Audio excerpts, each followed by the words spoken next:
Hello and welcome back to another episode of Raw and Real with Stefanie Fernandes. I'm Stefanie, your podcast host. I'm a Rapid Transformational Therapist and founder of Your Freedom program.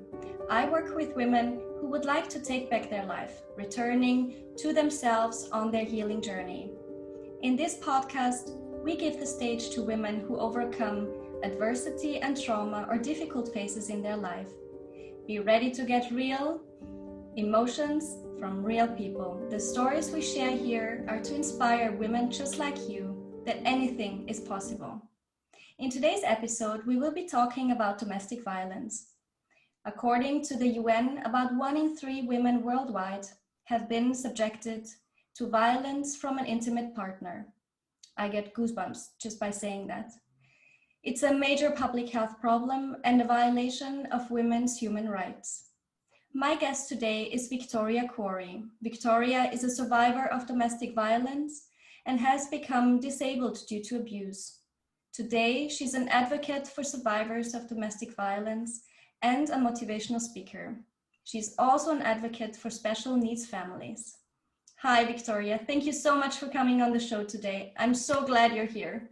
Thank you so much, Stephanie, for this opportunity. I really appreciate it. Thank you. So you are one face behind the statistics. You are 1 in 3 women. That is correct. Please tell us your story today. Stephanie, the statistics really aren't justified in the fact that you think that 1 in 3 are in some type of an abusive situation. That's what's reported. What isn't reported? Out of fear of retribution from their abuser. Mine goes a little deeper. Mine was military-based abuse. So mine was an active duty soldier that was abusing me, and his military command did nothing to help me. They actually witnessed it firsthand. They watched him break my nose, and they did nothing.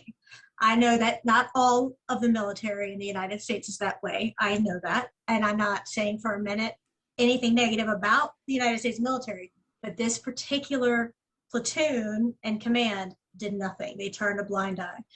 And I was pregnant during the entire course of my abuse. And I kept going up the chain to reach out to get assistance.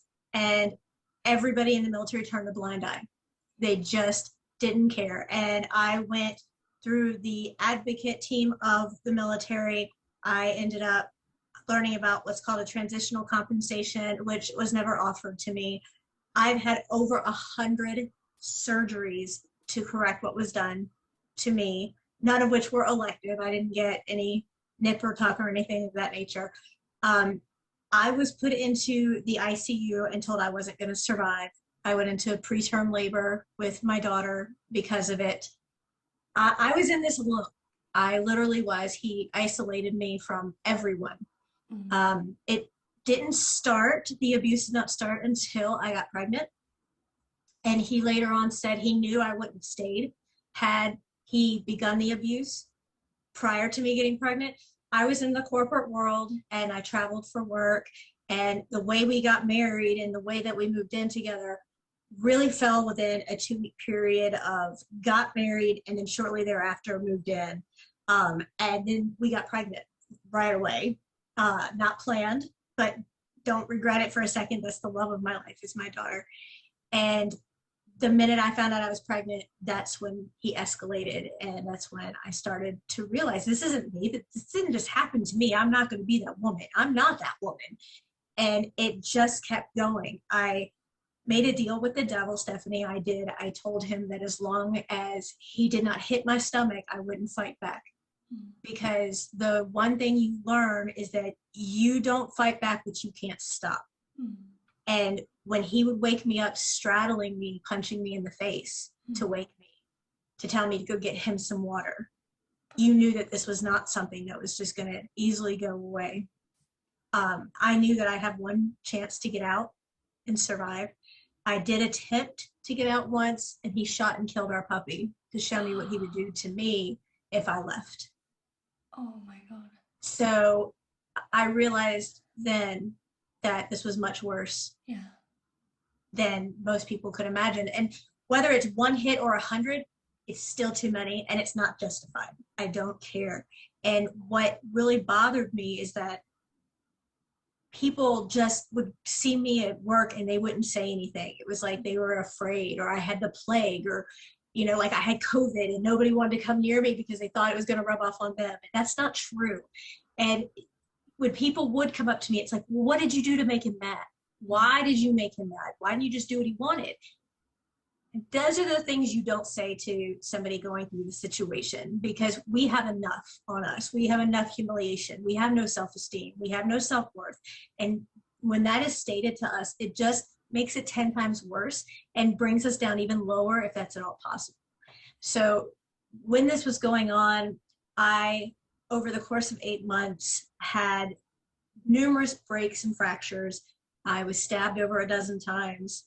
I have lost hearing in both of my ears, so I have hearing aids.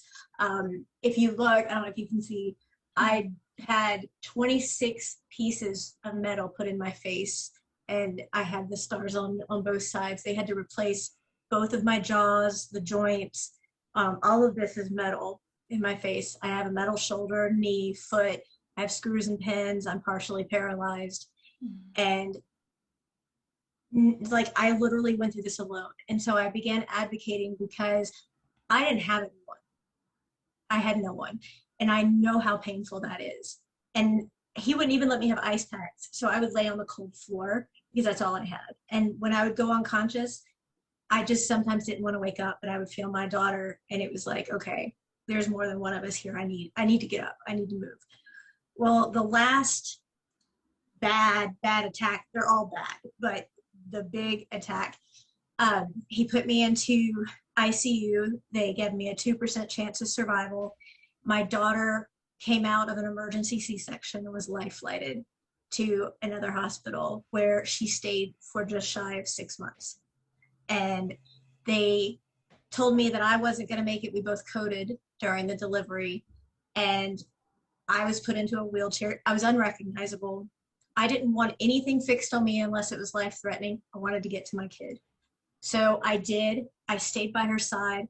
I decided I was going to do whatever I had to do to get him out of the picture. So I own my responsibilities. If I've done it, I'll own it. I did yell at his command. They actually came to see me in the hospital, and I yelled and screamed and said, "I'm here because of you. Get out."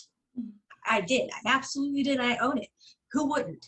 And I said, I told you he was going to kill me. You didn't protect me. How is it that soldiers are supposed to protect the citizens, and yet you can't even protect your own on their own soil? Get out. Yeah. So how did you experience that?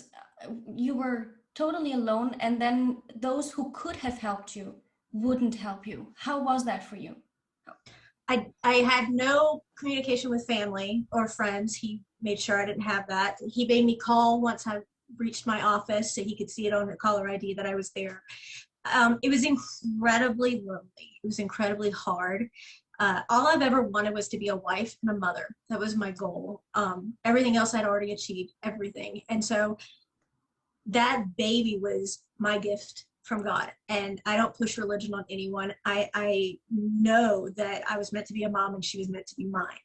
So I fought as hard as I could. I stayed beside her, and she has had 34 surgeries. She is an inspiration. She is so full of life. She advocates. She does a fundraiser every year for kids like herself.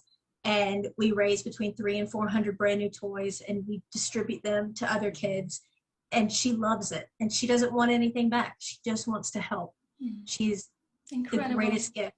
Amazing. So when she was in the hospital, I was being interrogated constantly. Who saw him break your nose? Who saw him do this? Well, Stefanie, anybody who's ever been in my position will tell you that you're not looking at your surroundings when you're getting your face beaten in. You're not sitting there going, well, who's over at my 11 o'clock? Who's at my, you don't watch that. And they're like, well, then you must not have really had it done. You were standing there. So I started to just type, because my daughter was in a medically induced coma. You couldn't stimulate her. I wasn't leaving. I stayed there around the clock. So I just started typing, and I had the most amazing doctor say to me, you need to put this out to help people. And I said, there's no way. And she said, well, your medical file came with your daughter because y'all, this is, so we know what happened. And it was embarrassing. And I was a wreck. I didn't look like myself. And I had bruises and other things on me. And so I just kept writing and writing and writing. And after 10 years, I finally published my memoir, and a portion of my book, which is on Amazon, I donate for other special needs organizations. So we do that as well to try to help. What's the name of your book? Who Kicked First? Okay. Yeah. What would you say helped you in your recovery? My daughter. She is such a fighter. We talk about, we'll walk this journey of life hand in hand as mother and daughter. We don't quit. We never give up. The fact that I advocate for other kids, and when I see a smile on a kid's face, it's infectious. It's contagious. And that's why we call our group a contagious smile, because every smile tells a story. I don't care if it's a craniofacial child. I don't care what the situation is. Their smile has an amazing story to be told. And I want to highlight that. I want to spotlight that. I want them to find their inner beauty. So when I was going through this, I had the best grandparents you've ever known in your life. They've already passed. And I kept just like channeling them in my faith and praying constantly. I knew I'd get through this. I didn't know when. I absolutely wanted to give up, but I knew if I did, he'd get her. And that wasn't an option. So I actually fought and got his rights terminated. So he can't be anywhere near her. We both have restraining orders, and we have not seen him in a very, very long time. Good. So you feel safe in the life that you have now? Yes. And believe it or not, I've had a lot of women that I speak with ask me, how do you ever feel like you can, be with anyone again? And for the longest time, I never thought I could. My true love and soulmate I had before my ex-husband, and we broke up. And then I met this creep, and I'm so happy to say that he and I got back together, and now we're married. So it's beautiful. Oh my God. And it's kind of odd that he went with me to court. My now husband went with me to court, and my abuser, because he doesn't deserve the title of anything other than that, hated him, absolutely hated him. And so here we are now, and now he is my daughter's dad, and she worships him, and there you go. Oh. So when you look back, what do you define now in hindsight as the barriers to come forward? Like you mentioned, you stayed for 8 months until it was enough, until you couldn't handle it anymore. Right. It was enough the first time he hit me. I couldn't get out because I didn't have enough proof. And every time I went to his command, they turned their eye away. They just were like, you must have made him mad. What did you do? Well, I've come to learn that military has an even higher rate of abuse within their families, and they're not doing anything about it. It's overlooked. They're protecting their soldiers. That's not okay. That's absolutely not okay. And I knew from the get-go that I absolutely had to get enough evidence together to protect myself and my child, because she wasn't going to be alone with him.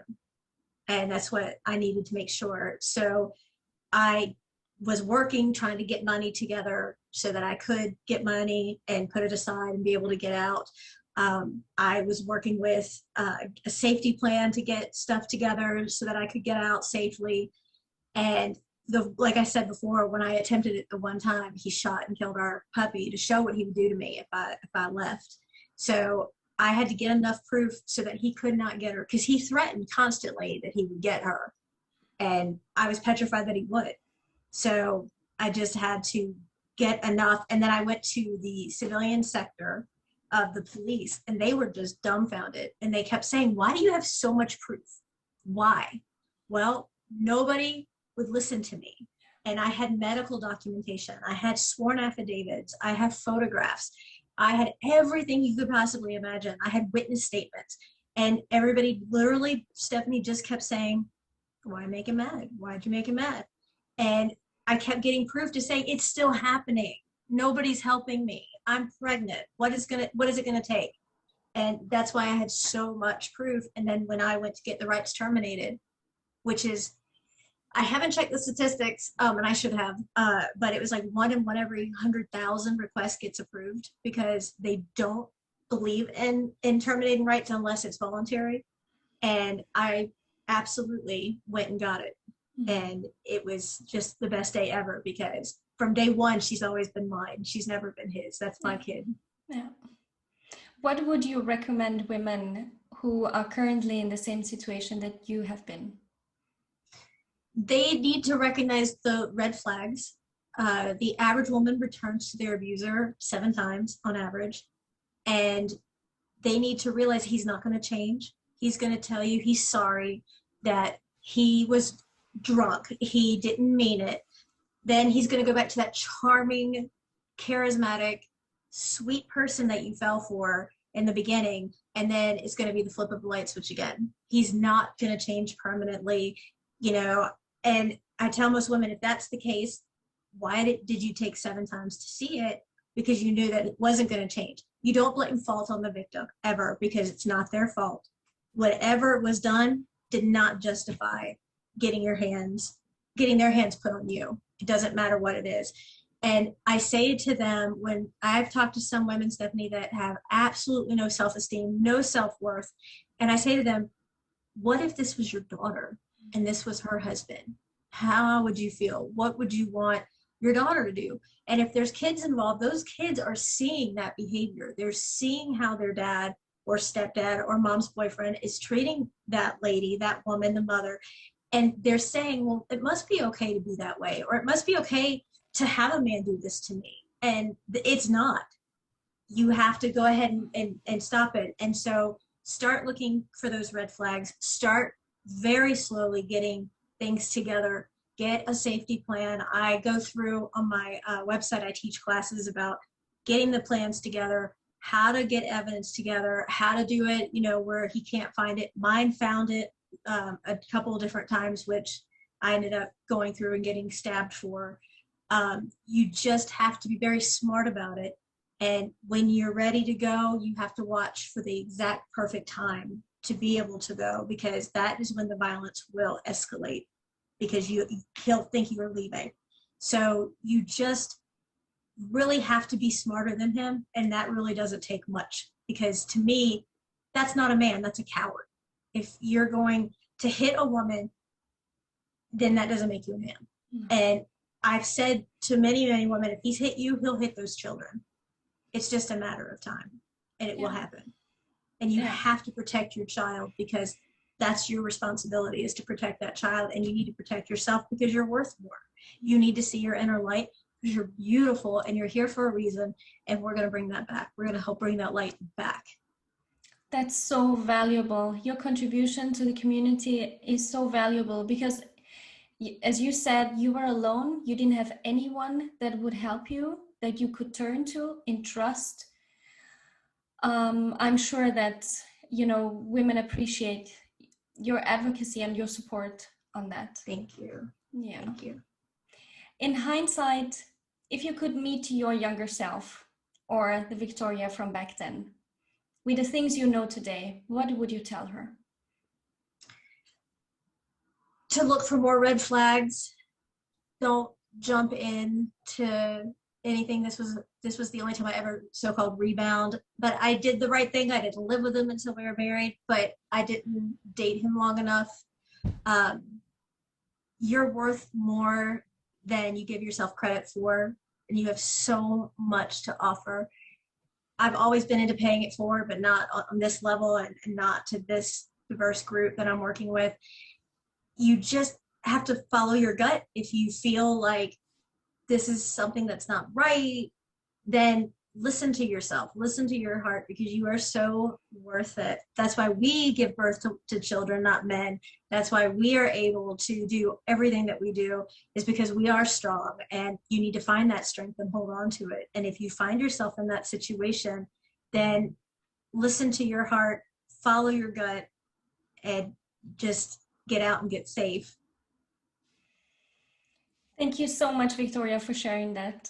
Guys, if you would like to connect with Victoria, head over to her website, acontagiousmile.com, and get her book, Who Kicked First.